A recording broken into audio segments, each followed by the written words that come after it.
Bəzən görürsən insanlar var ki, misalsın İslam'a gəlib təzə ya köhnədən gəlib. Belə şeyləri görürlər, deyirlər ki, bu adam 200'dür. Əvvəl tərifləyir, indi pisləyir. Yəni anlamırlar ki, bugün mən müsəlman kimi haqq üzrə gördüyüm insan o deməkdir ki, həmişə haqq üzrə olacaq. Və həmçinin bilmək lazımdır ki, İslam şəriətində təskiyə bir insana qiyamətə qədər verilmir. Olduğu gün üzrə, olduğu hal üzrə verilir. Yəni bir insanı təskiyə edir və yaxud da bir cəmaatı təskiyə edir. Bir alim bir alimi təskiyə edir. Bir tələbə bir tələbəni təskiyə edir. Bu əbədiyyən deyil ki. Yəni gördüyü halına görə edir təskiyəni. İndi mən 6-7 il bundan qabaq demişəm ki, Xalis Bayançıq haqqı anladır, düz deyir. İndi də başqa bir şeydir, batildir, deyirəm ki, səhv deyir. Yəni bu normal bir şeydir. Prosta bu insanlar, bəzi insanlar elə bir kinlərindən deyirlər bunu, acıqlarından deyirlər. Etdiyimiz dəvətə razı deyirlər.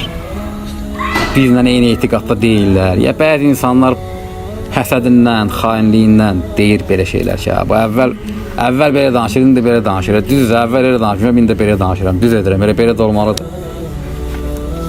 Misal bir dənə verəcəm buna. Əli bin Əbu Talib radiyallahu anh'unu Küfədə namaza getdikdə qətl edən adamın adı Abdurrahman bin Əl-Mulcim idi. Xarici idi, xarici etiqadındaydı. Peyğəmbər sallallahu əleyhi və səlləmin xəlifəsini cənnətlə müjdələnmiş bir kəs öldürür.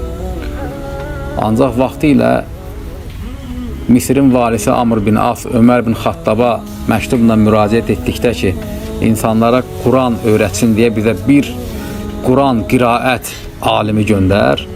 Ömər bin Xattab Abdurrahman bin Mulcimi təskiyə edir və Amr bin Asa göndərir. Təskiyədə də yazır ki, bunun kimi Quranı bilən və təqvalı, əxlaqlı, ədəbli ikinci bir kəs tanımıram. Onun üçün bunu göndərirəm. Bunun üçün orada bir yer, bir dar qur, bu insanlara Quran öyrətsin. İndi kimsə qalxıb deyə bilər, Əli bin Əbu Talibin qatilini Ömər bin Xattab təskiyə edib. Düz edib təskiyə edib. Yəni o gördüyünə görədir, bir insan sonra gedib, illər sonra dəyişib, azıb, xarici olub. Bir insanın azmasına başqa bir insan məsuliyyət daşımır ki. İndi bu iş belədir. Yəni bir insan barəsində deyiriksə ki, o yaxşı adamdır, düz danışır, qulaq asın və s. və ilə axır. Bu demək deyir ki, o həmişə olmalıdır. Hər kəs ola bilər.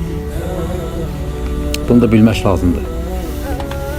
Bir insanı təskiyə etmək olar, bir insandan çəkindirmək də olar. Halına görə, danışdığına görə.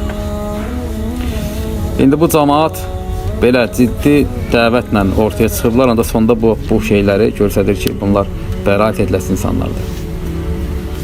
Lakin yenə də Allah Azza və Cəlləyə dua edirik ki, Allah Azza və Cəllə o cəmaatı islah etsin, onlara hidayət versin, onlara haqqı göstərsin və pis əməllərindən onları çəkindirsin, uzaq etsin.